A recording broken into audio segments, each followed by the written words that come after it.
பின்பற்றணும்னு சொல்றீங்களே, குர்ஆன் ஹதீஸை மட்டும் பின்பற்றணும்னு சொல்றீங்களே, அது தவறு. நபி தோழர்களையும் பின்பற்றணும், இமாம்களையும் பின்பற்றணும். அதற்கு பாருங்க, இதோ இவ்வளவு குர்ஆன் வசனம் இருக்குது, இவ்வளவு ஹதீஸ் இருக்குது, அப்படி ஆதாரங்களை காட்டணும்ல.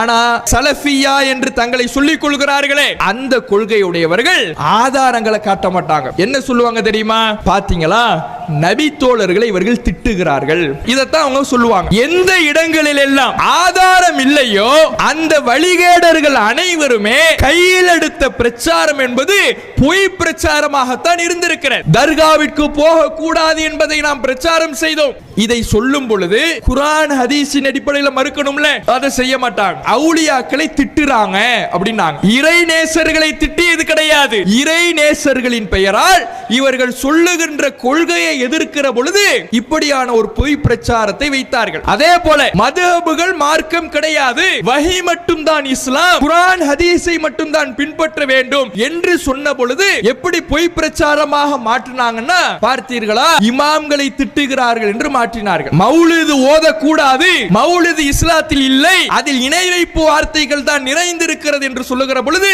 பார்த்தீர்களா, நபிகள் நாயகத்தை புகழ்வது இவர்களுக்கு பிடிக்கவில்லை என்று ஒரு பொய் பிரச்சாரம் செய்தார்கள். ஆதாரம் தங்களிடத்தில் இல்லை என்றவுடன் வஹீயின் அடிப்படையிலே நிற்கின்ற இந்த கொள்கையை எதிர்க்க எப்போதெல்லாம் பொய் பிரச்சாரங்களை வழிகேட்டில் இருப்பவர்கள் கையில் எடுத்தார்களோ அப்போதெல்லாம் அல்லாஹ்வுடைய கிருபையால் ஆதாரங்களின் மூலம் முறியடிக்கப்பட்டது. அதே போல இந்த பொய் பிரச்சாரம் இருக்குல்ல, நபி தோழர்களை நாம் திட்டுகிறோம் என்பது, இதுவும் அல்லாஹ்வுடைய கிருபையால் முறியடிக்கப்பட்டு கொண்டிருக்கிறது. அஸ்ஸலாமு அலைக்கும் வரஹ்மத்துல்லாஹி வபரகாத்துஹு. கண்ணியத்திற்குரிய எல்லாம் வல்ல அல்லாஹ்வின் நல்லடியார்களே, எது நேர்வழி எது வழிகேடு என்ற தலைப்பு வழங்கப்பட்டு இருக்கிறது. அன்பிற்கினிய சகோதர சகோதரிகளே,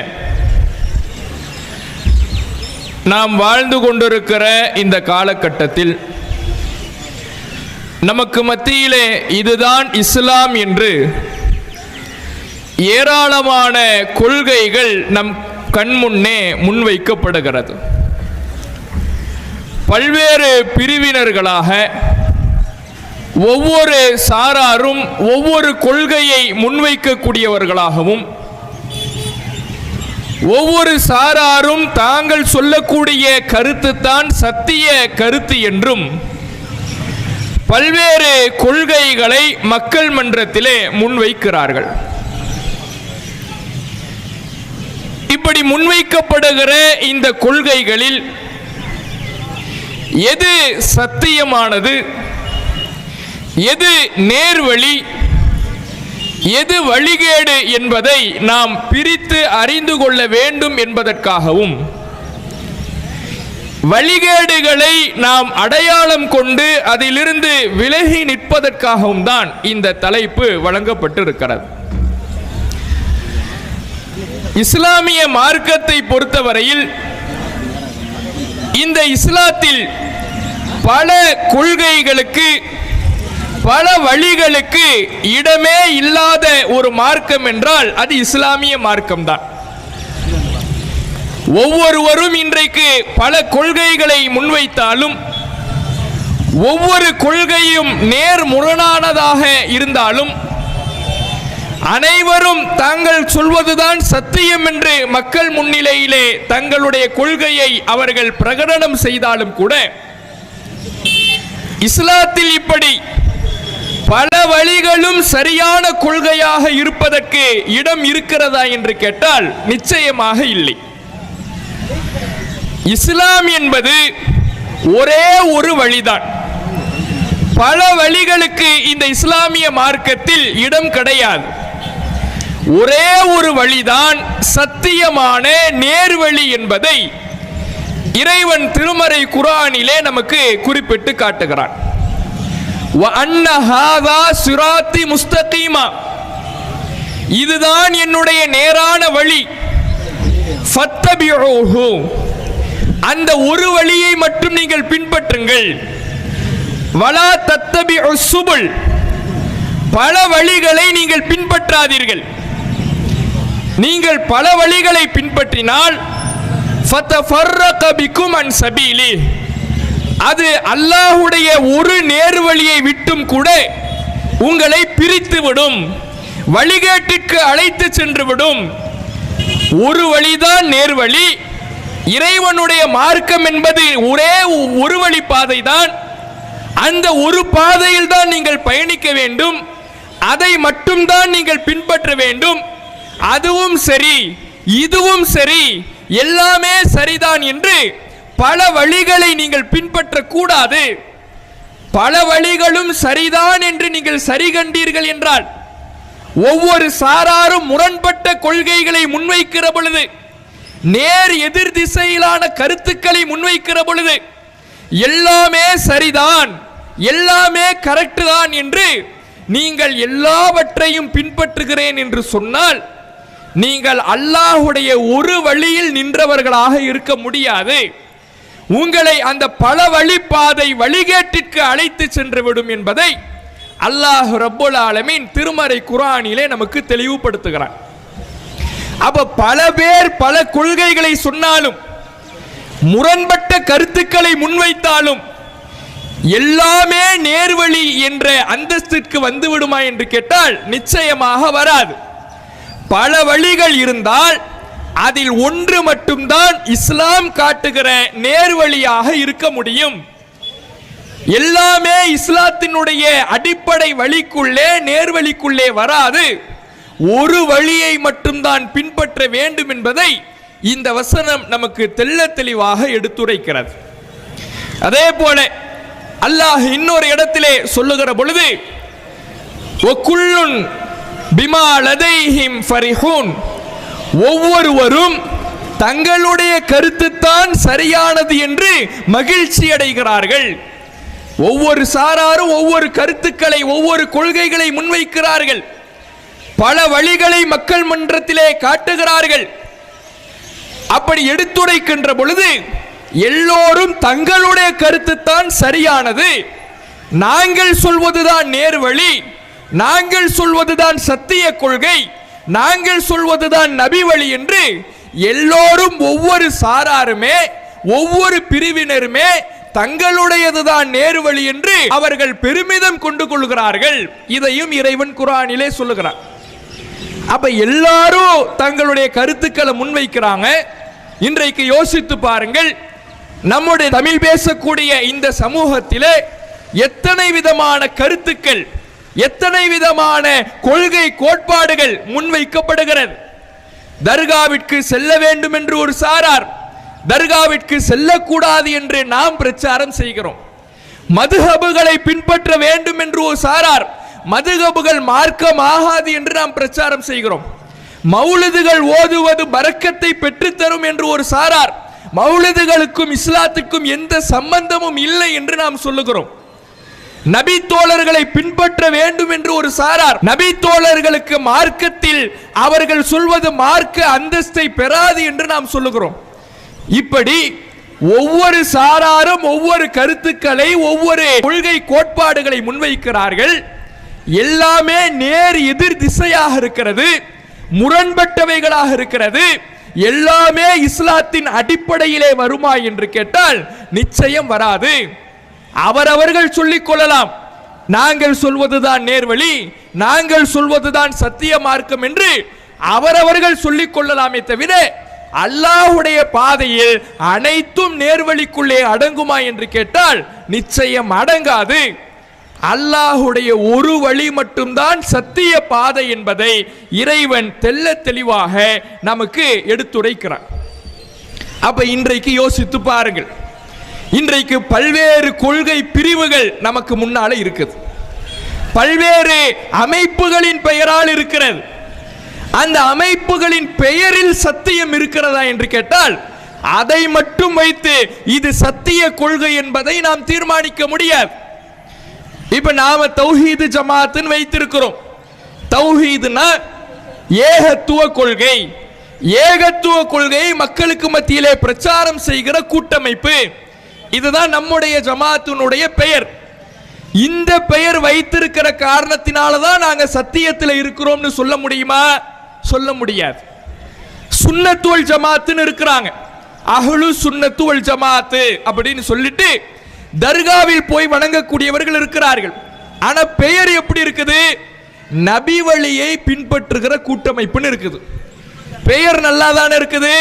ஹதீஸை நபி வழியை பின்பற்றுகிற கூட்டமைப்புன்னு வச்சிருக்கிறாங்க. பெயர் நன்றாக இருக்கிறது என்பதனால் அது நேர்வழிக்குள்ளே வந்து விடுமா என்று கேட்டால் நிச்சயம் வராது. குர்ஆன் ஹதீஸை பின்பற்றுகிற கூட்டமைப்பு என்று சிலர் இருக்கிறார்கள். அந்த பெயரை அவர்கள் வைத்திருக்கிற காரணத்தினால் அவர்கள் நேர்வழியிலே பயணிக்கிறார்கள் என்று அர்த்தமாகி விடுமா? நிச்சயமாகாது. சிலர் தங்களை அங்கொன்றும் இங்கொன்றுமாக, குறிப்பாக இது போன்ற அதிராம்பட்டினம் என்று அங்கொன்றும் இங்கொன்றுமாக சிலர் தங்களை சலஃபியாக்கள் என்று அழைத்துக் கொள்கிறார்கள். நாங்கள் முன்னோர்களை சார்ந்தவர்கள் என்று. மற்றதையெல்லாம் கூட பெயராவது நல்ல இஸ்லாமிய அடிப்படையில் அமைந்த பெயராக இருந்தது. அவர்களுடைய கொள்கைகளுக்கு அடுத்து போர் வருவோம். பெயரளவில் பார்த்தா சுன்னத்தை பின்பற்றுகிற அமைப்பு, குர்ஆன் ஹதீஸை பின்பற்றுகிற அமைப்பு என்று பெயராவது நல்ல அடிப்படையிலே இருந்தது, நல்ல கருத்தை தரக்கூடியதாக இருந்தது. சிலர் தங்களை சலஃபியாக்கள் என்று அழைத்துக் கொள்கிறார்கள். இந்த பெயரிலாவது நேர்வழி இருக்கிறதா என்று கேட்டால் அது கூட கிடையாது. ஏன்? ஒரு முஸ்லிம், ஒரு இஸ்லாமியன் குர்ஆன் ஹதீஸை தான் சார்ந்திருக்க வேண்டுமே தவிர முன்னோர்களை நாங்கள் சார்ந்திருக்கிறோம் என்பதே இஸ்லாத்தின் அடிப்படையில் தவறான ஒரு பெயர். சலஃபியாங்கிறாங்கல்ல, அதுக்கு அர்த்தம் என்னன்னா சலஃப்னா முன்னோர்கள்னு அர்த்தம். அந்த முன்னோர்களை நாங்கள் சார்ந்து விட்டோம், முன்னோர்களை வழியிலே நாங்கள் செல்லுகிறோம் என்று பெயரை வைத்திருக்கிறார்கள். அப்போ மற்றதையாவது பெயரில் நல்ல கருத்து இருக்கிறது என்று சொல்லலாம். ஆனா இந்த கொள்கை இருக்கிறதே, இந்த கொள்கையை சொல்லக்கூடியவர்கள் இருக்கிறார்களே, தங்களை சலஃபியாக்கள் என்று அலைமுகம் செய்கிறார்கள். சரி, அந்த பெயராவது இஸ்லாமிய அடிப்படைக்கு உகந்த பெயராக இருக்கிறதா என்று கேட்டால் பெயர் கூட இஸ்லாமிய அடிப்படைக்கு உகந்த பெயர் கிடையாது. பெயரிலேயே வழிகட்ட கருத்தை, இஸ்லாத்திற்கு நேர் முரணான கருத்தை சுமந்திருக்கக்கூடியவர்களாக இந்த வகையராக்கள் இருக்கிறார்கள். அப்போ பெயரை வைத்து சத்தியம் அசத்தியம் என்பது முடிவு செய்யப்படுமா என்று கேட்டால் அவர்கள் என்ன கொள்கைகளை முன்வைக்கிறார்கள் என்பதை பார்க்க வேண்டும். அவர்கள் எந்த கருத்துக்களை முன்வைக்கிறார்கள் என்று பார்க்க வேண்டும். அவர்கள் என்ன ஆதாரங்களை முன்வைக்கிறார்கள் என்று பார்க்க வேண்டும். நாம் இந்த தமிழ் பேசக்கூடிய மக்களுக்கு மத்தியிலே பல ஆண்டு காலமாக லா இலாஹ இல்லல்லாஹ் முஹம்மது ரசூலுல்லாஹ், வணக்கத்திற்குரியவன் அல்லாஹ்வை தவிர வேறு யாரும் இல்லை என்பதையும், முஹம்மது நபி அவர்கள் அல்லாஹ்வுடைய தூதர் என்கின்ற இஸ்லாத்தின் இந்த அடிப்படை கலிமாவினையும் இறைவன் சொல்லுகின்ற விதத்திலே மக்களுக்கு புரிய வைக்கின்றோம். ஒவ்வொருவரும் இந்த கலிமாவுக்கு அவரவர்களுடைய கொள்கைக்கு தகுந்தவாறு விளக்கம் கொடுப்பார்கள். ஆனால் இந்த மார்க்கத்துக்கு சொந்தக்காரன் அல்லாஹ். அல்லாஹ் இந்த அடிப்படை கலிமாவுக்கு என்ன விளக்கத்தை கொடுக்கிறானோ அந்த விளக்கத்தை பல ஆண்டு காலமாக நாம் எடுத்து சொல்லுகிறோம். அதுல இஸ்லாத்தினுடைய அடிப்படை கொள்கை ஒன்று என்ன? வஹியை மட்டும்தான் பின்பற்ற வேண்டும். இதுதான் நேர்வழிக்கான அடையாளமாக இஸ்லாம் சொல்லி தருவது. என்னன்னா வஹியை மட்டும்தான் பின்பற்ற வேண்டும் என்பதுதான் நேர்வழிக்கான அடையாளம். அல்லாஹ் திருமறை குர்ஆனிலே சொல்லுகிறான், இத்தபிஉ மா உன்சில இலைக்கும் மிர் ரப்பிக்கும், உங்கள் ரப்பிடமிருந்து உங்களுக்கு என்ன செய்தி அருளப்பட்டிருக்கிறதோ அதை மட்டும் நீங்கள் பின்பற்றுங்கள். வலா தத்தபிஉ மின்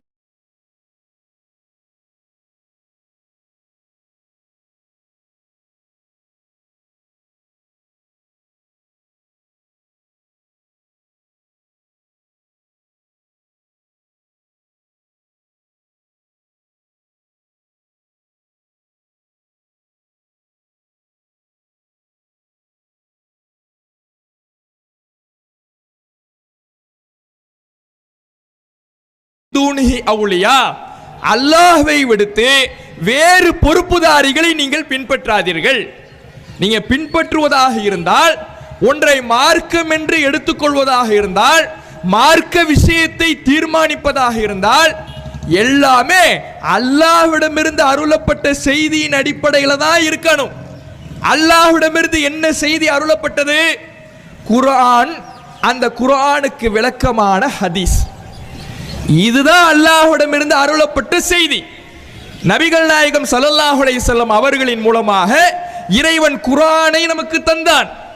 அந்த குர்ஆனுக்கு விளக்கமாக நபிகளாருடைய சொல்லை, நபிகள் நாயகம் ஸல்லல்லாஹு அலைஹி வஸல்லம் அவர்களுடைய செயலை, நபிகள் நாயகத்தினுடைய அங்கீகாரத்தை, அதைத்தான் நம்ம ஹதீஸ்னு சொல்லுகிறோம். குர்ஆனையும் ஹதீஸையும் தான் இறை செய்தியாக அல்லாஹ் தந்திருக்கிறான். அப்ப மார்க்கம் என்று நாம பின்பற்றுவதாக இருந்தால் குர்ஆனில் இருக்கிறதா, ஹதீஸில் இருக்கிறதா? ஒரு கருத்து மார்க்க கருத்து என்று முன்வைக்கப்படுவதாக இருந்தால் இது குர்ஆனில் இருக்கிறதா, ஹதீஸில் இருக்கிறதா என்றுதான் பார்க்க வேண்டும் என்பதை அல்லாஹ் ரப்புல் ஆலமீன் திருமறை குர்ஆனிலே சொல்லுகிறான். இதோட மட்டும் இறைவன் விடல. அடுத்து இறைவன் சொல்லுகிறான், வலா தத்தபிஉ மின் தூனிஹி அவுலியா. அல்லாஹ்வை விடுத்து வேறு பொறுப்புதாரிகளை நீங்கள் பின்பற்றாதீர்கள். ஏன் அல்லாஹ் இப்படி ஒரு வார்த்தையை பயன்படுத்தணும்? ஏன்னா அல்லாஹ் இன்னொரு இடத்துல குர்ஆனில் சொல்லுகிறான், அலா அறிந்து கொள்ளுங்கள், லில்லாஹி தீனுல் ஹாலிஸ். இந்த களப்பற்ற மார்க்கம் அல்லாஹுக்கு சொந்தமானது. இந்த இஸ்லாமிய மார்க்கம், இந்த இஸ்லாத்துக்கு சொந்தக்காரன் அல்லாஹ் தான். அப்ப இந்த மார்க்கத்திற்கு பொறுப்பாளன், இந்த மார்க்கத்திற்கு சொந்தக்காரன் யார்? அல்லாஹ். அப்ப இந்த மார்க்கத்துக்கு சொந்தக்காரன் அல்லாஹ் என்றால் இந்த மார்க்கத்தில் இருக்கக்கூடிய விஷயங்களை யார் சொல்ல வேண்டும்? அல்லாஹ் தான் சொல்ல வேண்டும். இந்த மார்க்கத்தில் ஒன்று நன்மை என்றால் அதை யார் தீர்மானிக்க வேண்டும்? அல்லாஹ் தான் தீர்மானிக்க வேண்டும். இந்த மார்க்கத்தில் தடுக்கப்பட்ட காரியம் என்று ஒன்றை தீர்மானிப்பதாக இருந்தால் யார் தீர்மானிக்க வேண்டும்? அல்லாஹ் தான் தீர்மானிக்க வேண்டும். மார்க்கத்தில் உள்ள கருத்தாக ஒன்றை சொல்வதாக இருந்தால் இதனுடைய பொறுப்பாளனான அல்லாஹ் சொல்வதை மட்டும்தான் நீங்கள் பின்பற்ற வேண்டும். வலா தத்தபிஉ மின் தூனிஹி அவுலியா. அதனால தான் அல்லாஹ் சொல்றான், வேறு பொறுப்புதாரிகளை நீங்கள் பின்பற்றாதீர்கள். இந்த இஸ்லாத்துக்கு அல்லாஹ் மட்டும்தானே பொறுப்பாளன், அல்லாஹ் மட்டும்தானே சொந்தக்காரன், இஸ்லாத்தினுடைய உரிமையாளன் அல்லாஹ் மட்டும்தானே. அப்படின்னா நீங்க அவனை மட்டும்தான் பின்பற்றணும். அப்படி இல்லாம நீங்கள் மற்றவர்களை பின்பற்றினீர்கள் என்றால், மற்றவர்களுடைய கருத்துக்களை மார்க்கத்தின் கருத்தின் அந்தஸ்துக்கு கொண்டு வந்தீர்கள் என்றால், மற்றவர்களுடைய சொல்லை மார்க்கத்தினுடைய கருத்தாக எடுத்துக்கொண்டீர்கள் என்றால் அது நீங்க அல்லாஹுடைய மார்க்கம் ஏற்றும் அதிகாரத்தை அந்த மனிதர்களுக்கு வழங்கியதாக அர்த்தம். அல்லாஹ் தான் பொறுப்பாளன்னா மார்க்கத்திலே சட்டம் சொல்லுகிற அதிகாரம் அல்லாஹுக்கு மட்டும்தான். அந்த அதிகாரத்தை நீங்க மற்றவர்களுடைய கருத்தெல்லாம் மார்க்கம், நபித்தோழர்களுடைய கருத்து மார்க்கம், இமாம்களுடைய கருத்துக்கள் மார்க்கம் என்று நீங்கள் பின்பற்றுவீர்கள் என்றால் மார்க்கம் ஏற்றும் அதிகாரம்னு அல்லாஹ் தன்னுடைய அதிகாரமாக ஒன்று வச்சிருக்கிறானே, அந்த அதிகாரத்தை இந்த மனிதர்களுக்கு நீங்கள் வழங்குகிறீர்கள், இந்த மனிதர்களுக்கும் இருப்பதாக நீங்கள் நம்புகிறீர்கள். அதனால் அவ்வாறு பின்பற்றாதீர்கள், அவர்களை பொறுப்பாளர்களாக எடுத்துக்கொள்ளாதீர்கள் என்று இறைவன் குர்ஆனிலே நமக்கு சொல்லி காட்டுகிறான். அப்ப நேர்வழி என்றால் அதை எப்படி நாம் அறிந்து கொள்வது? குர்ஆனில் இருந்தால் நேர்வழி, ஹதீஸ்களில் இருந்தால் நேர்வழி. இந்த இரண்டு வழியில் மட்டும் பயணிப்பது, குர்ஆன் ஹதீஸ் என்ற வழியில் மட்டும் நிற்பது, இறை செய்தியை மட்டும் ஆதாரமாக கொள்வது, அதுதான் நேர்வழியை தவிர அதை தாண்டி இன்னொரு செய்தியும் ஆதாரம் என்று சென்றால், நபி தோழர்களும் ஆதாரம் என்று சொன்னால், இமாம்களும் ஆதாரம் என்று சொன்னால் அது நேர்வழி கிடையாது, அது சரியான கொள்கை கிடையாது. வஹியை மட்டும் பின்பற்றுவதுதான் சரியான கொள்கை. இந்த அடிப்படையை தான் நேர்வழிக்கான அஸ்திவாரமாக இறைவன் நமக்கு சொல்லி தந்திருக்கிறான். இதுதான் அடிப்படை கொள்கை என்பதை நாம எப்படி தெரிஞ்சுக்கலாம்னா, ஆதம் நபி அவர்களை இறைவன் உலகத்துக்கு அனுப்புறான். ஆதம் நபி எவ்வளவு புத்திசாலி! வஅல்லம ஆதமல் அஸ்மாஅ குல்லஹா. ஆதமிற்கு எல்லா பெயர்களையும் அல்லாஹ் கற்றுக் கொடுத்தான். எல்லா இந்த உலகத்தில் உள்ள எல்லா பெயர்களும், எல்லா விதமான பெயர்களுடைய ஞானமும் ஆதம் நபி அவர்களுக்கு வழங்கப்பட்டிருந்தது. அப்ப எவ்வளவு பெரிய புத்திசாலியா இருப்பார்! எவ்வளவு பெரிய புத்தி கூர்மை உள்ளவராக இருப்பார். அப்படிப்பட்ட ஆதம் நபியை அல்லாஹ் உலகத்துக்கு அனுப்புறான். உலகத்துக்கு அனுப்பும் பொழுது அல்லாஹ் என்ன சொல்லி அனுப்புறான்?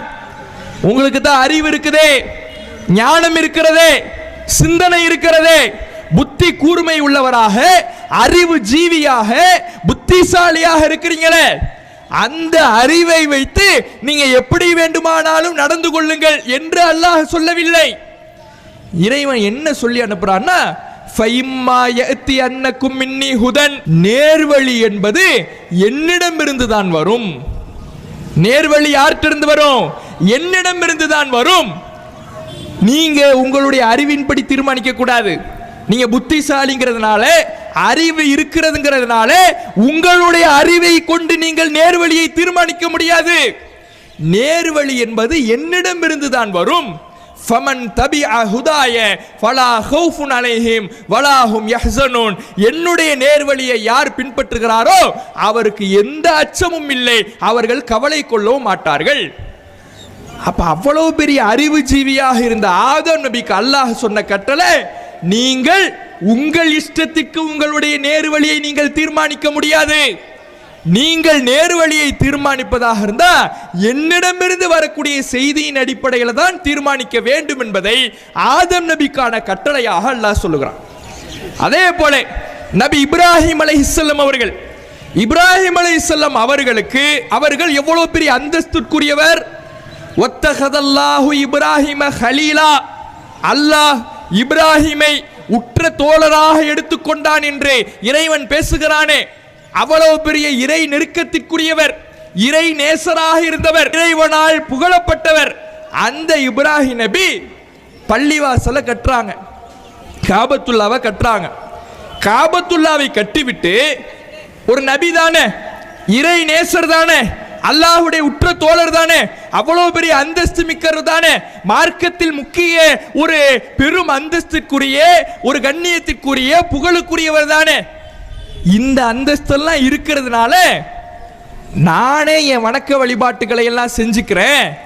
இந்த மார்க்கத்தில் எப்படி அல்லாஹ்வை வணங்கணும்னு நானே முடிவு பண்ணிக்கிறேன். இப்படி அவர் செய்யல. காபாவை கட்டிட்டு அல்லாஹ்விடத்தில் கையேந்துகிறார். அரினா மனாசிக்கனா, ரப்பே எங்கள் இறைவா, கட்டி முடிச்சிட்டேன், நீ சொன்ன, நான் கட்டி முடிச்சிட்டேன். இவ எப்படி வணங்குறது நீ சொல்லித்தா. நானாக எதை வழங்க முடியாது. நான் நபிங்கிறதுனால, உன்னுடைய உற்ற தோழன் என்பதனால, உன்னால் புகழப்பட்டவன் என்பதனால நானாக இந்த மார்க்கத்தை தீர்மானிக்க முடியாது. எப்படி உன்னை வணங்க வேண்டும் என்று இறைவா நீ எனக்கு கற்றுத்தாய் என்று ஒரு நபி இறை செய்தியின் அடிப்படையில் தான் செயல்பட்டிருக்கிறார் என்பதை இந்த வசனத்திலிருந்து அறிந்து கொள்ளலாம். அப்ப மார்க்கத்தில் எவ்வளவு அந்தஸ்திற்குரியவர்களாக இருந்தாலும் சரி, எவ்வளவு பெரிய அறிவு ஜீவிகளாக இருந்தாலும் சரி, பெரும் பெரும் அல்லாவாக்களாக, அறிஞர்களாக இருந்தாலும் சரி, யாராக இருந்தாலும் மார்க்கத்தினுடைய கருத்தாக ஒரு கருத்தை சொல்வதற்கு அவர்களுக்கு அதிகாரம் இருக்கிறதா என்று கேட்டால் நிச்சயமாக இல்லை. மார்க்கத்தில் உள்ள விஷயமாக நாம் பின்பற்றுவதாக இருந்தால் குர்ஆன் ஹதீஸின் ஆதாரத்தின் அடிப்படையில் தான் பின்பற்ற வேண்டும் என்பதை இந்த அடிப்படைகள் எல்லாம் நமக்கு சொல்லித்தருது. இதைத்தான் நாம் பல ஆண்டு காலமாக பிரச்சாரம் செய்கிறோம். இப்ப நாம பிரச்சாரம் செய்ததற்கு எத்தனை ஆதாரங்களை முன்வைத்தோம்? எல்லாமே குர்ஆன் வசனம் தானே. காட்டப்பட்ட அனைத்து ஆதாரங்களும் திருமறை குர்ஆனுடைய வசனங்கள் தான் முன்வைக்கப்பட்டது. திருமறை குர்ஆனுடைய வசனங்களை முன்வைக்கப்பட்டால் அதனுடைய கருத்துக்களை உங்களிடத்தில் எடுத்து சொல்லி இருக்கிறோம். அப்ப இதை மறுப்பதாக இருந்தால், நாம சொல்லக்கூடிய இந்த கருத்தை, குர்ஆனுடைய கருத்தை வழிகேடு என்று சொல்வதாக இருந்தால் அதுக்கு என்ன பண்ணணும்? ஆதாரத்தின் அடிப்படையில் மறுக்கணும்ல. ஆதாரங்களை சொல்லி நீங்கள் சொல்லக்கூடியது தவறு, வஹியை மட்டும் பின்பற்றணும்னு சொல்றீங்களே, இறை செய்தியை மட்டும் பின்பற்றணும்னு சொல்றீங்களே, குர்ஆன் ஹதீஸை மட்டும் பின்பற்றணும்னு சொல்றீங்களே, அது தவறு. மனிதர்களையும் பின்பற்றணும், நபித்தோழர்களையும் பின்பற்றணும், இமாம்களையும் பின்பற்றணும். அதற்கு பாருங்க, இதோ இவ்வளவு குர்ஆன் வசனம் இருக்குது, இவ்வளவு ஹதீஸ் இருக்குது, அப்படி ஆதாரங்களை காட்டணும்ல. ஆனா இந்த சலஃபியா என்று தங்களை சொல்லிக் கொள்கிறார்களே, அந்த கொள்கையுடையவர்கள் ஆதாரங்களை காட்ட மாட்டாங்க. என்ன சொல்லுவாங்க தெரியுமா?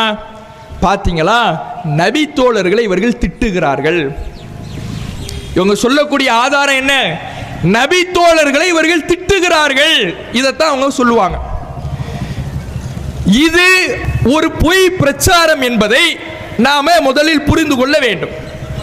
எந்த இடங்களில் எல்லாம் ஆதாரம் இல்லையோ அந்த வழிகேடர்கள் அனைவருமே கையில் எடுத்த பிரச்சாரம் என்பது பொய் பிரச்சாரமாகத்தான் இருந்திருக்கிறது. பல கட்டங்களிலே பல கொள்கையுடையவர்களை நாம் எதிர்த்து பிரச்சாரம் செய்திருக்கிறோம். அவர்கள் எல்லாம் தங்களிடத்தில் ஆதாரம் இல்லை என்றவுடன் அவர்கள் சொல்லக்கூடிய வாதம் என்ன தெரியுமா? பார்த்தீங்களா, திட்டுறாங்க. தர்காவிற்கு போகக்கூடாது என்பதை நாம் பிரச்சாரம் செய்தோம். தர்காவில் வணங்கக்கூடாது, அங்கே அடங்கி இருக்கக்கூடியவர்களிடத்தில் உதவி தேடக்கூடாது, கையேந்த கூடாது, அது இஸ்லாத்தின் அடிப்படைக்கு லா இலாஹ இல்லல்லாஹ் கலிமாவுக்கு எதிரானது.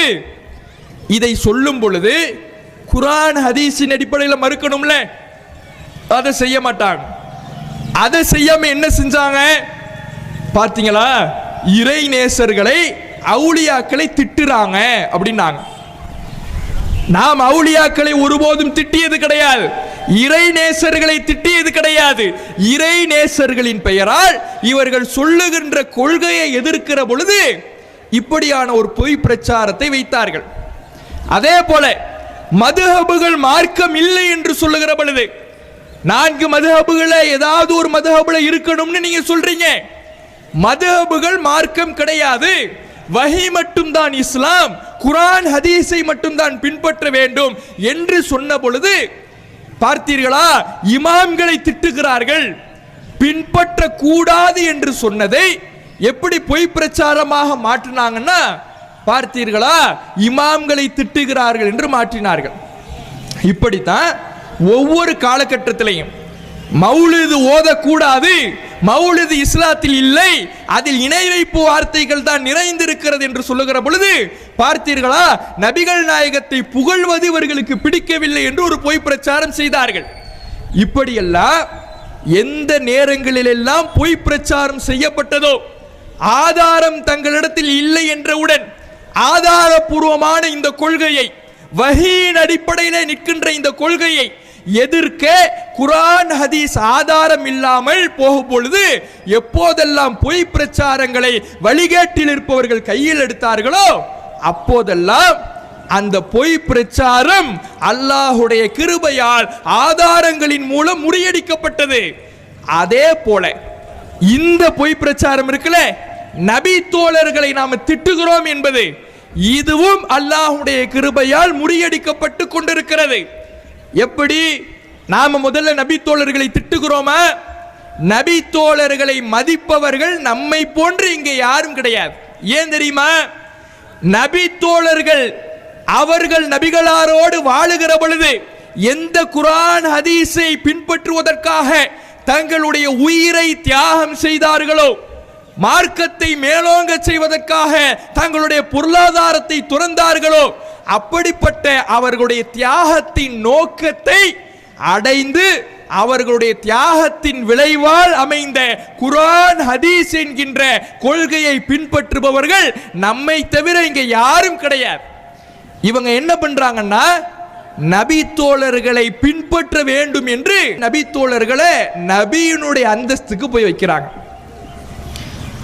இத நபி தோழர்கள் உயிரோடு இருந்தாங்கன்னா இதை ஏத்துக்குவாங்களா? யோசிச்சு பாருங்க. நபி தோழர்கள் உயிரோடு இருந்தாங்கன்னா அவர்களை நபியுடைய அந்தஸ்துக்கு கொண்டு போய் வைப்பதை அவர்களால் ஜீரணிக்க முடியுமா? அவர்களால் ஏற்றுக்கொள்ள முடியுமா? யாருடா நீங்க பைத்தியக்காரனுங்க? நாங்களே நபிகள் நாயகத்தை பின்பற்றுகிறோம், குர்ஆன் ஹதீஸை பின்பற்றுகிறோம், எங்களை போய் நபியுடைய இடத்துக்கு வைக்கிற நீங்கள யாரடா என்று இவர்களுக்கு எதிராக வந்து நிற்பார்கள். அப்படி ஒரு கொள்கையை தான் இந்த சலஃபிங்கிற பேர்ல பின்பற்றிக்கிட்டு இருக்கிறாங்க. அப்ப நபி தோழர்களை எப்படி நபியுடைய அந்தஸ்துக்கு போய் வைக்கிறாங்க? இப்போ வஹியை மட்டும்தான் பின்பற்றணும்னு மார்க்க நமக்கு தெளிவாக வழிகாட்டுது. அதற்கான வசனங்களை நாம சொன்னோம். இப்போ வஹியை மட்டும்தான் பின்பற்றணும்னா வஹி யாருக்கு அருளப்பட்டது? ரசூலுல்லாவுக்கு மட்டும்தான் அருளப்பட்டுச்சு. இந்த சமுதாயத்தில் வஹி வந்த இறை செய்தி வந்த ஒரே மனிதர் யார்? நபிகள் நாயகம் ஸல்லல்லாஹு அலைஹி வஸல்லம் அவர்கள் மட்டும்தான். அவர்களை தவிர்த்து வேறு எந்த மனிதருக்காவது இறை செய்தி வந்ததா? யாருக்கும் வரல. அப்ப வஹியை மட்டும் பின்பற்ற வேண்டும் என்றால் இந்த சமுதாயத்தில் எந்த மனிதரை மட்டும்தான் நம்ம பின்பற்ற முடியும்? ரசூலுல்லாஹ் மட்டும்தான் பின்பற்ற முடியும். அப்ப நபி தோழர்களை பின்பற்றுகிறார்கள் என்றால் இவங்க எங்க தான் கொண்டு போய் வைக்கிறாங்கன்னு அர்த்தம்? நபியினுடைய அந்தஸ்துக்கு கொண்டு போய் வைக்கிறார்கள். இதை நபி தோழர்கள் இருந்தால் கூட அவர்களால் ஜீரணித்துக் கொள்ள முடியாத, அவர்களுக்கு எதிரான கொள்கையை பின்பற்றி கொண்டு அவர்களை கொச்சைப்படுத்துபவர்கள் இந்த சலஃபியா என்ற கொள்கையை சார்ந்தவர்கள் தான். இதை நாம புரிந்து கொள்ள வேண்டும்.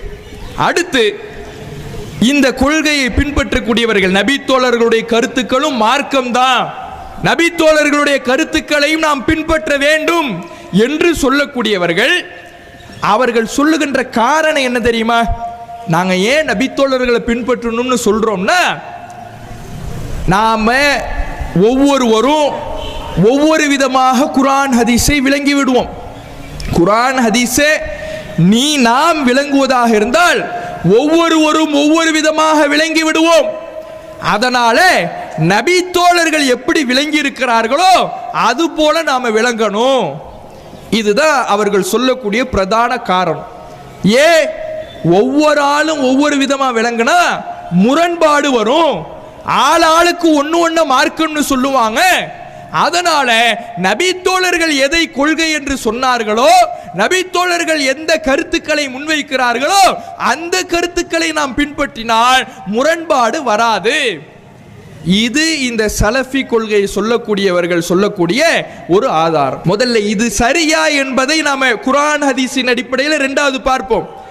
முதல்ல இப்படி சொல்றாங்கல்ல, நமக்கு மத்தியில முரண்பாடு இருக்க கூடாதுன்னா நபி தோழர்களை பின்பற்ற வேண்டும்னு சொல்றாங்கல்ல,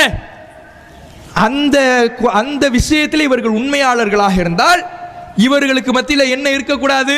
முரண்பாடு இருக்கக்கூடாது.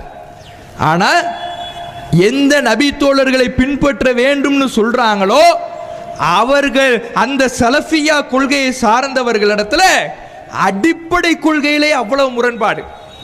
சிலர் நபி தோழர்களுடைய கருத்துக்களை, ஒவ்வொரு ஆளுடைய கருத்துக்களையும் பின்பற்ற வேண்டும்னு ஒரு கூட்டம். இன்னொரு சாரார் நாங்க அப்படிலாம் சொல்லல, ஒவ்வொரு நபி தோழருடைய கருத்தையும் பின்பற்ற வேண்டும்னு சொல்லல, எல்லா நபி தோழர்களும் சேர்ந்து முடிவெடுத்தா அதை பின்பற்றணும்னு சொல்றோம். இப்படி ஒரு கூட்டம். எல்லா நபி தோழர்களும் சேர்ந்து எடுத்த முடிவு உன்னை காட்டுப்பான்னு கேட்டா அதெல்லாம் நாங்க காட்ட மாட்டோம்னு ஓடுகிற கூட்டம் ஒரு கூட்டம். சரி, இதோடு மட்டும்தானா?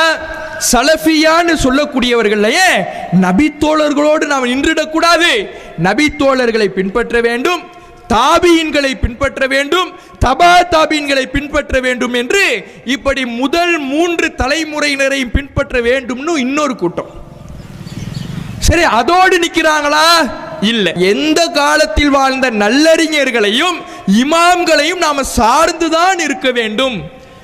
இமாம் ஷாஃபி இருக்கிறார்னா அவருடைய கருத்தை ஏற்றுக்கொள்ள வேண்டும்.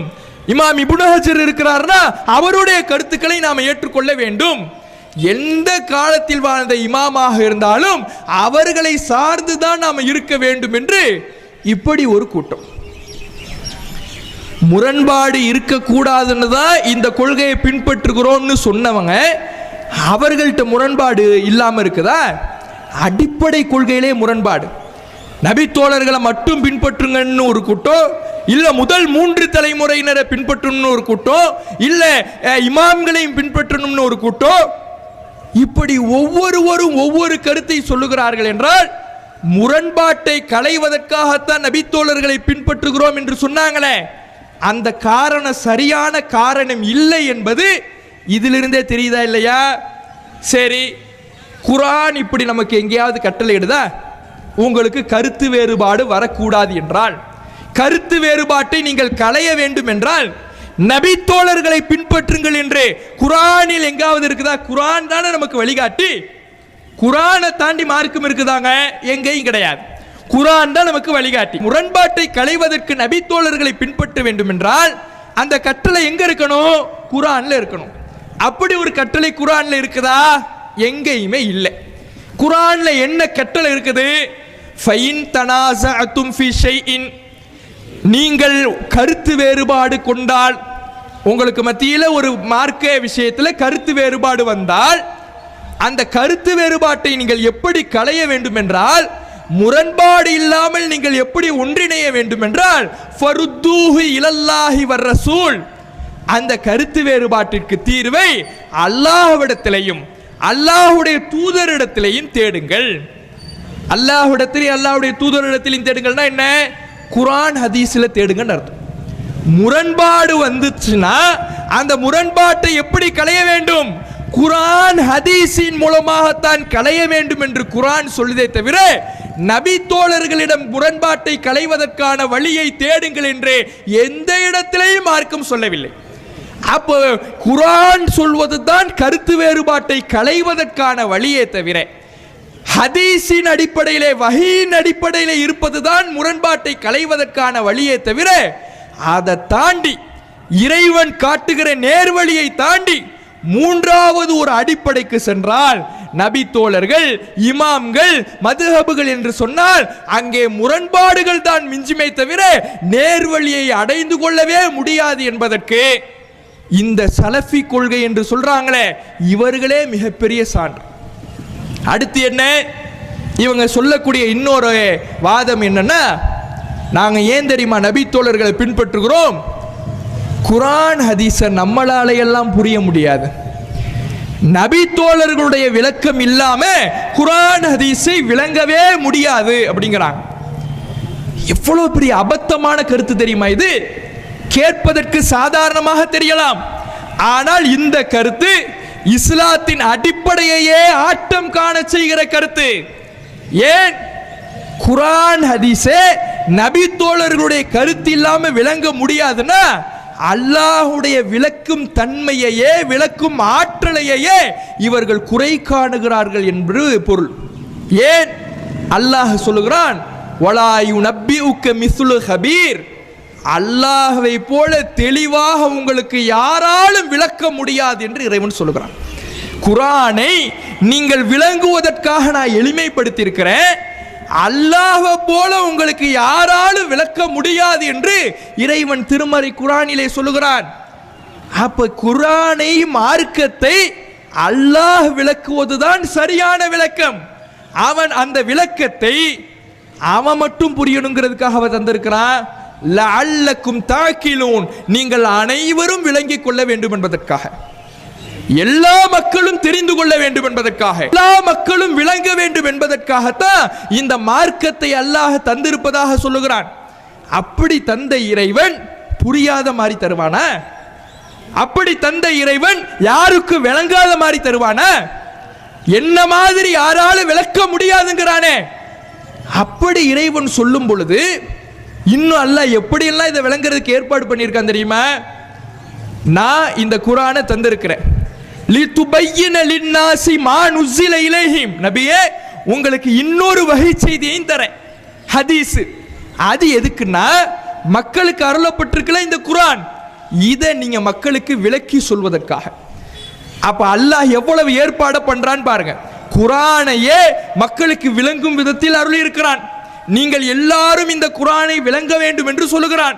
இந்த குர்ஆனை நீங்கள் விளங்குவதற்கு நபிகளாருடைய வாழ்க்கையை, ஹதீஸை நான் ஆக்கியிருக்கிறேன்கிறான். இவ்வளவு விளக்கத்தை அல்லாஹ் நீங்க சிந்திப்பதற்காக தந்திருக்கிறேன்னு சொல்லும் பொழுது, என்ன மாதிரி யாராலும் விளக்க முடியாது என்று சொல்லும் பொழுது, எனக்கு விளங்கல, நபி தோழர்கள் சொன்னாதான் விளங்கும்னு சொல்றாங்கன்னா, யாருடைய விளக்கத்தை குறை காணுகிறார்கள்? அல்லாஹ்வுடைய விளக்கத்தை குறை காண்றாங்க.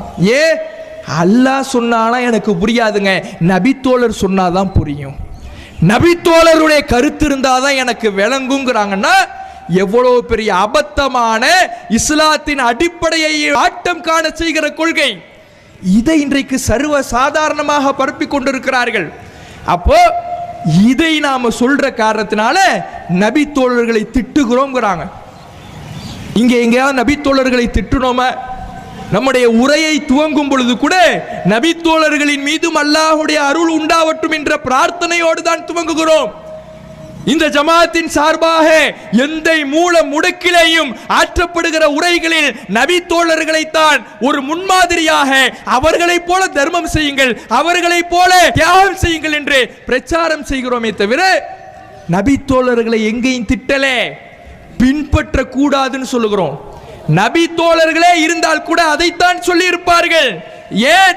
அவர்கள் இந்த குர்ஆன் ஹதீஸை பின்பற்ற வேண்டும் என்பதற்காகத்தான் உயிரையே விட்டார்கள். அப்ப நபி தோழர்களை போற்றுகிற, புகழுகிற, அவர்களுடைய தியாகத்தை கொச்சைப்படுத்தாமல் மெச்சுகிற ஒரே ஜமாத் இந்த ஜமாத்து தான். ஆனால் அவர்கள் நபி தோழர்களுடைய தியாகத்தை கொச்சைப்படுத்துகிற வகையிலே அவர்களுக்கு எதிரான கொள்கையை பின்பற்றி கொண்டிருக்கிறார்கள் என்பதை நாம புரிந்து கொள்ள வேண்டும். அப்ப இதுல எது நேர்வழி, எது வழிகேடு? குர்ஆன் ஹதீஸ் என்கின்ற வஹீயின் அடிப்படையில் இருப்பது நேர்வழி. குர்ஆன் ஹதீஸை தாண்டி மூன்றாவது ஒரு அடிப்படைக்கு போனால் அது நேர்வழி இல்லை. இந்த முடிவுக்கு தானே ஒரு மூமின் வர முடியும். இதைத்தான் நாம் பிரச்சாரம் செய்கிறோம். இதை சொல்லும் பொழுதுதான் திசை திருப்புவதற்காக பொய் பிரச்சாரங்களை, நபி தோழர்களை திட்டுகிறோம் என்று வழிகேடர்கள் ஒவ்வொரு காலகட்டத்திலையும் எடுத்த அதே ஆயுதத்தை எடுக்கிறார்கள். அடுத்து என்ன சொல்லுவாங்க? இவங்க இந்த தௌஹீது ஜமாத்து ஹதீஸ்களை எல்லாம் மறுக்கிறாங்க அப்படிங்கிற ஒரு குற்றச்சாட்டை சொல்வார்கள். சரி, இது உண்மையா? இதுவும் ஒரு பொய் குற்றச்சாட்டு. எப்படி நபி தோழர்களை திட்டுகிறோம் என்பது ஒரு பொய் குற்றச்சாட்டோ, இமாம்களை நாம் திட்டுகிறோம் என்பது ஒரு பொய் குற்றச்சாட்டோ, அவுலியாக்களை திட்டுகிறோம் என்பது ஒரு பொய் குற்றச்சாட்டோ, ஹதீஸ்களை மறுக்கிறோம் என்று நம்மை பார்த்து சொல்லுகிறார்களே அதுவும் ஒரு பொய் குற்றச்சாட்டு தான். எப்படி, ஏன் இந்த விமர்சனத்தை முதல்ல வைக்கிறாங்க அதை நாம பார்ப்பதற்கு முன்னாலே முதலில் ஹதீஸ் மறுப்புனா என்னன்னு தெரிஞ்சுக்கணும். ஹதீஸ் மறுப்பு என்றால், இப்போ நாம ஒரு ஹதீஸை ஏற்றுக்கொள்கிறோம். எப்படி ஹதீஸை நாம ஏற்றுக்கொள்கிறோம்? ஆதாரபூர்வமானதா பலவீனமானதா இதை பார்த்து ஏற்றுக்கொள்கிறோம். குர்ஆன்ல அப்படி பார்ப்போமா? பார்க்க மாட்டோம். ஆதாரபூர்வமான குர்ஆன் வசனம், பலவீனமான குர்ஆன் வசனம் எந்த முஸ்லிமாவது அப்படி பார்ப்பார்களா? யாரும் பார்க்க மாட்டோம், எந்த கூட்டமும் பார்க்காது. ஆனா எதில் ஆதாரபூர்வமான ஹதீஸ், பலவீனமான ஹதீஸ் எதுல பார்க்கிறோம்? ஹதீஸ்கள்ல பார்க்கிறோம். ஆதாரபூர்வமானதை ஏற்றுக்கொள்வோம், பலவீனமானதை விட்டு விடுவோம். இப்போ ஒரு ஹதீஸ், பலவீனமான ஹதீஸ். இப்போ இந்த பலவீனமான ஹதீஸை பொறுத்தவரையில நாம விட்டுறோம். அந்த பலவீனத்தை நாம விட்டு விடுகிறோம் என்பதனால் ஹதீஸ் மறுப்பாளர்கள் யாரையாவது பார்த்து சொல்லுவாங்களா? ஒரு ஹதீஸ்ல அறிவிப்பாளர் பலவீனமானவராக வருகிறார். அப்படி பலவீனமானவராக வரும் பொழுது அந்த செய்தியை விட்டு விடுகிறோம் என்கின்ற ஒரு காரணத்தினால், உதாரணத்துக்கு சொல்லணும்னா, முகநூல்ல வாட்ஸ்அப்ல எல்லாம் அதிகமாக பரவுன ஒரு செய்தி, நல்ல நண்பனுக்கு அடையாளம் என்ன தெரியுமா? அவன் அருகில் அமர்ந்தால் மறுமையினுடைய நினைவு வரும். இப்படி ஒரு செய்தி பரவுனுச்சு. அது பலவீனமான செய்தி. இப்ப இந்த செய்தி நான் பலவீனமானதுன்னு சொல்றேன். எந்த அடிப்படையில் சொல்றேன்? இந்த செய்தியின் இருக்கக்கூடிய அறிவிப்பாளர் ஏற்கத்தக்கவர் அல்ல, அவர் பலவீனமானவர் அப்படின்னு சொல்றேன். இந்த செய்தியை நான் நடைமுறைப்படுத்தலை, இந்த செய்தியை ஏற்றுக்கொள்ளலை. இதை ஏற்றுக்கொள்ளவில்லை என்பதனால ஹதீஸ் மறுப்பு, ஹதீஸை ஏத்துக்காம போறாங்க என்று யாருக்காவது சொல்ல முடியுமா? அப்படி சொல்வதாக இருந்தால் உலகத்தில் உள்ள எல்லா முஸ்லிம்களுக்கும் சொல்லணும். எல்லா முஸ்லிம்களுமே இது பலமான ஹதீஸ், பலவீனமான ஹதீஸ், பலமான ஹதீஸை ஏத்துக்கணும், பலவீனமான ஹதீஸை விட்டுடணும்னு உலகத்தில் உள்ள எல்லா முஸ்லிம்களும் சொல்லக்கூடியது. அப்ப பலவீனமான ஹதீஸ் ஏற்றுக்கொள்ள முடியாத செய்தி. ஏன் ஏற்றுக்கொள்ள முடியாத செய்தி? குர்ஆனை பொறுத்தவரையில அவ்வளவு பாதுகாப்பு அம்சத்தோடு ஒவ்வொரு காலகட்டத்திலேயும் கடத்தப்பட்டது, உள்ளத்திலே பாதுகாக்கப்பட்டது, எழுத்திலே பாதுகாக்கப்பட்டது. ஆனால் ஹதீஸ்களை பொறுத்தவரையிலே நபிகள் நாயகம் ஸல்லல்லாஹு அலைஹி வஸல்லம் அவர்கள் எழுதுவதற்கு அனுமதி தராத காரணத்தினால் பிற்காலத்தில் ஹிஜ்ரி 200 வாக்கில் தான் அது எழுதப்பட்டுச்சு. பின்னாடி கடைசி காலத்தில் ரசூலுல்லாஹ் அனுமதி தந்ததை வைத்து தான், ஆரம்பத்தில் ரசூலுல்லாஹ் ஹதீஸ்கள் எழுத அனுமதி தரல, கடைசி காலத்தில் தான் அனுமதி தராங்க. இப்போ குர்ஆனை பொறுத்தவரையில் குர்ஆன் என்பது நபிகள் நாயகம் ஸல்லல்லாஹு அலைஹி வஸல்லம் அவர்களுடைய காலத்திலிருந்து உள்ளத்திலேயும் பாதுகாக்கப்பட்டது, எழுத்திலேயும் பாதுகாக்கப்பட்டது. நபி தோழர்கள் உள்ளத்தில் பாதுகாக்கப்பட்டதெல்லாம் தொகுக்கிற வேலையைத்தான் செய்தார்கள். அப்ப எழுத்திலேயும் பாதுகாக்கப்படுகிறது, உள்ளத்திலேயும் பாதுகாக்கப்படுகிறது. தவறான கண்ணோட்டத்தில் குர்ஆனில் இல்லாத கருத்தை குர்ஆனில் நுழைக்க யாரேனும் கற்பனை செய்தால் கூட, நினைத்தால் கூட, சதி திட்டம் தீட்டினால் கூட யாராலும் நுழைக்க முடியவில்லை. ஏன்னா யாராவது ஒன்று புதுசா ஏதாவது ஒரு அரபி வார்த்தையை சொல்லிட்டு இதுவும் குர்ஆன் தான் அப்படின்னு சொன்னா மனனம் செய்தவர்கள் கண்டுபிடிச்சிட்டாங்க, எழுத்திலே வைத்திருந்தவர்கள் கண்டுபிடிக்கிற சூழல் இருந்தது. ஆனால் ஹதீஸ்களை பொறுத்தவரையில் அப்படி ஒரு நிலை இல்லை. ஏன்? ரசூலுல்லாஹ் ஆரம்பத்தில் எழுத வேணான்ட்டாங்க. இன்னும் ஒட்டுமொத்த ஹதீஸ்களையும் மனப்பாடம் பண்ண நபித்தோழர்களும் யாரும் கிடையாது. இப்படியே 2ஆம் நூற்றாண்டு வரை போகுது. 2ஆம் நூற்றாண்டுல தான் ஹதீஸ்களை தொகுக்கிற பணியே வருகிறது. அதுவரை எப்படி? எனக்கு தெரிஞ்ச செய்தியை அவருக்கு சொல்லுவேன், அவருக்கு தெரிந்த செய்தியை எனக்கு சொல்லுவார். இப்படித்தான் ஹதீஸ்கள் பரிமாறப்படுது.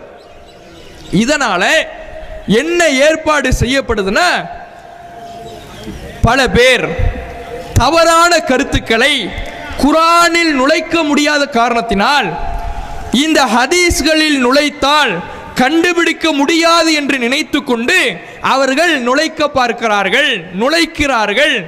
போற போக்கில் ரசூலுல்லாஹ் இப்படி சொன்னாங்க அப்படின்னு சொல்லிட்டா குர்ஆனில் ஃபுல் மனப்பாடம் பண்ணி வச்சிருக்கிறாங்களே, அதனால குர்ஆனில் கண்டுபிடிக்கின்ற ஒரு நிலை இருந்ததை போல ஹதீஸ்களை எல்லா ஹதீஸ்களையும் மனப்பாடம் பண்ணவங்க இருந்தாங்களா? இல்லை. எல்லா ஹதீஸ்களையும் எழுதி வச்சவங்க இருந்தாங்களா? இல்லை. அதனால என்னன்னா, தவறான செய்திகளை நுழைக்க நினைத்தவர்கள் ரசூலுல்லாஹ் சொன்னாங்கன்னு போகிற போக்கில் இட்டு கட்டிடுறது. மன்னருடைய புகழை, பல மன்னர்கள்லாம் இருந்தாங்கல்ல, மன்னர்களை புகழ்வதற்காக ரசூலுல்லாஹ்வுடைய பெயரால் ஹதீஸ்களை இட்டு கட்டி விடுவது. இது மட்டும் இல்லாம சில மனித பலவீனத்தினால், மனுஷன்ட்டு சில பலவீனம் இருக்கும்ல, மறதி, தவறா விளங்கிக்கிறது, தவறா கேட்டுறது, இந்த பலவீனம்லாம் இருக்குல்ல, இந்த பலவீனத்தினாலையும் ஒரு வார்த்தை 2 வார்த்தைகளை மாற்றி தவறான செய்திகளாக அறிவிக்கக்கூடியவர்களும் இருந்தார்கள். அப்ப இதையெல்லாம் எப்படி கண்டுபிடிக்கிறது? மொத்த ஹதீஸ்களும் மனனம் செய்யப்பட்டிருந்தால் அந்த மனனத்திலிருந்து கண்டுபிடிச்சிடலாம். மொத்த ஹதீஸ் இந்த இருக்குது, நீ சொல்ற மாதிரி இதுல எதுவும் இல்லை, நீ சொல்ற மாதிரி வார்த்தை இதுல இல்லை, நீ சொல்றது தப்பு, நீ தவறா அறிவிக்கிற அல்லது பொய் சொல்ற, இப்படி கண்டுபிடிச்சிடலாம். இங்கதான் அப்படி ஒரு சூழல் இல்லையே. அதனாலதான் சில ஏற்பாடுகளை செய்கிறார்கள். அதுல ஒண்ணுதான் அறிவிக்கிற ஆட்கள் யார் யாருன்னு பாருங்க. செய்தியை கொண்டு வராங்கல்ல, ஹதீஸ்களை அறிவிக்கிறார்கள்ல, அவர்களை யார் யார் என்று பாருங்கள். அவர்கள் நல்லவர்களா, பொய் சொல்லாதவர்களா, நல்ல நினைவாற்றல் உள்ளவர்களா பாருங்கள். பார்த்து அவர்கள் நல்லவர்கள் என்றால், நினைவாற்றல் உள்ளவர்கள் என்றால் செய்தியை ஏத்துக்கலாம். நினைவாற்றல் பிரச்சனை இருக்குதுன்னா செய்தியை ஏத்துக்காதீங்க. அவர் பொய் சொல்லி இருக்கலாம் அல்லது தவறுதலா அறிவிச்சிருக்கலாம், அந்த செய்தியை ஏற்றுக்கொள்ள கூடாது என்று குர்ஆன் ஹதீஸின் அடிப்படையில் விதிகள் வகுத்து தரப்படுது. இதை எல்லா முஸ்லிம்களும் ஏத்துக்கிறாங்களா இல்லையா? ஏத்துக்கிறாங்க. அதனாலதான் ஹதீஸ்கள்ல இது ஆதாரபூர்வமான ஹதீஸ், பலவீனமான ஹதீஸ் என்று பிரிக்கிறோம். இப்போ உதாரணத்துக்கு தஸ்பீஹ் தொழுகைன்னு ஒரு தொழுகை தொழுகிறாங்க. இந்த தஸ்பீஹ் தொழுகை ஆதாரபூர்வமான ஹதீஸ்களிலிருந்து வந்திருக்கிறதா? எதுலையுமே இல்லை. பலவீனமான இட்டுக்கட்டப்பட்ட செய்திகள் தான் இடம்பெறுது. இது இட்டுக்கட்டப்பட்ட செய்தி, இது பலவீனமான செய்தி, இதனால் இந்த தஸ்பீஹ் தொழுகை இஸ்லாத்தில் இல்லை என்று சொல்லுகிற காரணத்தினால ஒருத்தர் ஹதீஸ் மறுப்பாளர் சொல்ல முடியுமா? சொல்ல முடியாது. ஏன்? அதுதான் ஹதீஸே இல்லையே. பலவீனமா போயிடுச்சுனால அது ஹதீஸ் இல்லைன்னு முடிவுக்கு வந்துடணும் என்று எல்லோரும் சொல்லுவாங்க. நம்மை ஹதீஸ் மறுப்பாளர்கள்னு போய் குற்றச்சாட்டு வைக்கிறாங்களே, அவர்களும் சொல்லுவார்கள். சரி, இதை மட்டும்தான் உங்களுடைய இமாம்கள், ஹதீஸ்களை தொகுத்தவர்கள் இதை மட்டும்தான் சொல்லி கொடுத்து போனாங்களா? இன்னொன்னு என்ன சொல்லி கொடுத்துட்டு போனாங்க? அறிவிப்பாளர்களை பார்ப்பதோடு செய்தியினுடைய கருத்தையும் பாருங்க. செய்தியினுடைய கருத்து இருக்குல்ல, ஹதீஸுடைய கருத்து, அந்த கருத்தையும் கவனிங்க. அந்த கருத்து இஸ்லாத்தினுடைய அடிப்படைக்கு உகந்ததாக இருந்தால், குர்ஆனுக்கு நெருக்கமாக இருந்தால், ஏனைய ஹதீஸ்களுக்கு நெருக்கமாக இருந்தால், அப்போதுதான் அந்த செய்தியை ஏற்றுக்கொள்ள வேண்டுமே தவிர இஸ்லாத்தின் அடிப்படைக்கோ குர்ஆனுக்கோ மற்ற ஹதீஸ்களுக்கோ முரணாக இருந்தால் அதை ஏற்றுக்கொள்ள கூடாது. இதையும் குர்ஆன் ஹதீஸின் அடிப்படையில் ஹதீஸ் கலைன்னு சொல்றாங்கல்ல. இப்போ பலவீனம்னு முடிவு பண்றது, ஹதீஸ் பலம் பலவீனம்னு முடிவு பண்றது சொன்னோம்ல, அதுக்கு தான் ஹதீஸ் கலைன்னு சொல்லுவாங்க. அந்த ஹதீஸ் கலையில அறிவிப்பாளரை மட்டும் பார்த்தா பத்தாது, உனக்கு யாரு ஹதீஸ சொன்னான்னு பார்த்தா மட்டும் பத்தாது, ஹதீஸுனுடைய கருத்தையும் கவனிக்க வேண்டும் என்று அதே விதி அதே ஹதீஸ் கலையில இருக்குது. அதுக்கு உதாரணத்துக்கு ஒரு சிலதை நாம சொல்லுகிறோம். இந்த விதியை நாம சொல்றதுனால ஹதீஸுனுடைய கருத்தை கவனிக்கணும், அறிவிப்பாளரை கவனிக்கிற மாதிரி கருத்தையும் பார்க்கணும். கருத்து குர்ஆனுக்கு எதிராக இருந்தால் அதை ஹதீஸ்னு சொல்ல முடியாது. கருத்து குர்ஆனுக்கு முரணாக இருந்தால், ஹதீஸுக்கு முரணாக இருந்தால், இஸ்லாத்தின் அடிப்படைக்கு முரணாக இருந்தால் அதை ஹதீஸ் என்று சொல்ல முடியாது. எப்படி பலவீனமான அறிவிப்பாளர் இடம்பெற்றால் அதை ஹதீஸ் என்று சொல்ல முடியாதோ, அதே போல தவறான கருத்துக்கள் இருந்தாலும் அதை ஹதீஸ் என்று சொல்ல முடியாது.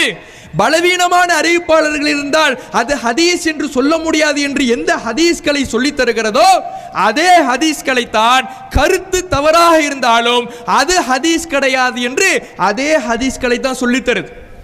இதை சொல்றதுனால நம்மள ஹதீஸ் மறுப்பாளர்கள்னு சொல்றாங்கன்னா இவர்கள் யாரையெல்லாம் ஹதீஸ் மறுப்பாளர்கள்னு சொல்லணும்? உதாரணத்துக்கு இவர்கள் போற்றுகிறார்கள் புகழுகிறார்கள் இமாம்கள். நம்மளும் இமாம்களை கொச்சைப்படுத்தல, நம்மளும் புகழுகிறோம். ஆனா இவர்கள் இமாம்களை பின்பற்ற வேண்டும் என்று சொல்லுகிறார்கள். அந்த இமாம்களே என்ன சொல்லி இருக்கிறாங்கன்னு பாருங்க. உதாரணத்துக்கு இமாம் இப்னுல் ஜௌசி அவர்கள், அவர் தன்னுடைய மௌதுஆத்னு ஒரு புக் எழுதி இருக்கிறார், ஒரு கிதாப். அந்த கிதாப்ல அவர் சொல்லுகிறார், வகத் யகூனுல் இஸ்னாது குல்லுஹு சிகாத். சில நேரத்தில் ஹதீஸுனுடைய அறிவிப்பாளர் தொடர் இருக்குதுல்ல, அந்த அறிவிப்பாளர் தொடர்ல இடம்பெறுகிற எல்லா அறிவிப்பாளர்களும் நம்பகமானவங்களா இருப்பாங்க. ஆனா வயகூனுல் ஹதீஸு மௌதுஅன் அவ் மக்லூபன். ஆனா ஹதீஸ் அந்த செய்தியினுடைய கருத்து எப்படி இருக்கும் தெரியுமா? இட்டுக்கட்டப்பட்டதா இருக்கும். அறிவிப்பாளர்கள் எல்லாரும் சரியா இருப்பாங்க, ஆனா அந்த செய்தியினுடைய கருத்து எப்படி இருக்கும்? இட்டுக்கட்டப்பட்டதா இருக்கும். அப்ப எதையும் கவனிக்கணும். செய்தியினுடைய அறிவிப்பாளர் தொடரை கவனிச்சா மட்டும் போதாது, கருத்தையும் கவனிக்கணும். அறிவிப்பாளர் தொடர் சரியாக இருந்தால் கூட தவறான கருத்துக்கள் அறிவிக்கப்படுகின்ற வாய்ப்பு இருக்கிறது. அப்படி தவறான கருத்துக்கள் அறிவிக்கப்பட்ட செய்தி, இட்டுக்கட்டப்பட்ட செய்தி, பொய்யான செய்தி, அதை ஏற்றுக்கொள்ள கூடாது என்று இமாம் இப்னுல் ஜௌசி சொல்லுகிறார். நம் இதே கருத்தை சொல்லக்கூடிய இந்த தௌஹீது ஜமாத்தை பார்த்து ஹதீஸ் மறுப்பாளர்கள் என்று சொல்லக்கூடிய வேடதாரிகளான சலஃபியாக்கள் இமாம் இப்னுல் ஜௌசியை ஹதீஸ் மறுப்பாளர் என்று சொல்லுகின்ற துணிவு இருக்கிறதா? அடுத்து பாருங்கள், இமாம் குர்துபி மிக ஒரு பிரபலமான ஒரு இமாம், தஃப்சீர் நூல்கள் எல்லாம் எழுதியிருக்கிறார். ஹதீஸ் கலையிலே இருக்கக்கூடிய ஒரு முக்கியமான இமாம்களில் ஒருவர். இந்த இமாம் குர்துபி அவர்கள் சொல்லுகிறார்கள், தஃப்சீருல் குர்துபி அவருடைய தஃப்சீர் நூல்ல தான் சொல்றாரு, வல் ஹபரு செய்திங்கிறது, ஹதீஸ்ங்கிறது இதா கான முகாலிஃபன் லி கிதாபில்லா, அல்லாஹ்வுடைய வேதத்திற்கு முரணாக இருக்கும் என்றால், ஹதீஸ்ல இடம்பெற்ற கருத்து எப்படி இருந்தா குர்ஆனுக்கு நேர் முரணாக இருந்தால், லா யஜூசுல் அமலு பிஹி, அதை நீங்க நடைமுறைப்படுத்த கூடாது, அதை வச்சு நீங்க அமல் செய்யக்கூடாது, அதை நீங்க ஏற்றுக்கொள்ள கூடாது என்று இமாம் குர்துபி சொல்லுகிறார். இதே கருத்தை சொல்லுகிற இந்த ஜமாத்தை பார்த்து ஹதீஸ் மறுப்பாளர்கள் என்று பொய் பிரச்சாரம் செய்யக்கூடியவர்கள் இமாம் குர்துபியை ஹதீஸ் மறுப்பாளர் என்று சொல்லுகின்ற துணிவு இருக்கிறதா? அடுத்தது இமாம் அபூபக்கர் சர்ஹசி அவர்கள் தன்னுடைய உசூலு சர்ஹசி என்கின்ற நூலிலே சொல்லுகிறார், இதா கானல் ஹதீசு முகாலிஃபன் லி கிதாபில்லா, ஹதீஸ் அல்லாஹ்வுடைய வேதத்திற்கு குர்ஆனுக்கு முரண்படக்கூடியதாக இருந்தால், ஃபைன்னஹு லா யகூனு மக்பூலா, அந்த செய்தியை ஏற்றுக்கொள்ள கூடாது, வலா ஹுஜ்ஜத்தலில் அமலி பிஹி, அதை நடைமுறைப்படுத்துவதற்கு ஆதாரமாக எடுக்க கூடாது. இமாம் அபூபக்கர் சர்ஹசி அவர்கள் தன்னுடைய உசூலு சர்ஹசின் உள்ள சொல்லுகிறார். அப்ப நம்மை ஹதீஸ் மறுப்பாளர்கள் என்று போய் பிரச்சாரம் செய்யக்கூடியவர்கள் இதே கருத்தை சொன்னதுனால அறிவிப்பாளர் தொடர மட்டும் பத்தாது, செய்தியினுடைய கருத்தையும் பார்க்கணும். செய்தியினுடைய கருத்து குர்ஆனுக்கு ஒத்ததாக இருந்தால் தான் ஏற்றுக்கொள்ள வேண்டும். குர்ஆனுக்கு ஒன்றுபடவில்லை என்றால், நேர் முரணாக இருந்தால் அதை ஏற்றுக்கொள்ள கூடாது என்று சொல்லுகிற காரணத்தினால இந்த ஜமாத்தை ஹதீஸ் மறுப்பாளர்கள் என்று சொல்வார்கள் என்றால், இந்த இமாம் சர்ஹசி அவர்களையும் ஹதீஸ் மறுப்பாளர் என்று சொல்ல வேண்டும். இவர் மட்டுமல்ல, இமாம் சுயூத்தி, அதே போல இமாம் ஷாஃபி என்று ஏராளமான இமாம்கள் இந்த கருத்தை சொல்லியிருக்கிறாங்க. ஏன் சொல்லியிருக்கிறாங்க தெரியுமா? அல்லாஹ்வுடைய செய்தியில முரண்பாடு வருமா? வராது. குர்ஆனு வஹி இறை செய்தி, ஹதீஸும் இறை செய்தினா ரெண்டும் ஒண்ணுக்கு ஒண்ணு முரண்படாது. முரண்படுற மாதிரி வருதுன்னா, ரெண்டு நேர் எதிராக விளக்கம் கொடுக்காத முடியாத வகையில நேர் எதிர் திசையில இருக்குதுன்னா, இணைத்து விளக்கம் கொடுக்க முடியாத வகையில முரண்பாடாக வருதுன்னா அது ஹதீஸே இல்லை என்று தான் சொல்லணும். ஒரு அறிவிப்பாளர் பலவீனமாக இருந்தால் எப்படி அந்த செய்தியை ஹதீஸ் இல்லை என்று முடிவெடுப்போமோ, அதே போல செய்தியினுடைய கருத்து குர்ஆனுக்கோ இஸ்லாத்தின் அடிப்படைகளுக்கோ இன்ன பிற ஹதீஸ்களுக்கோ முரண்பாடாக வரும் என்றால் அந்த செய்தியையும் ஏற்றுக்கொள்ள கூடாது.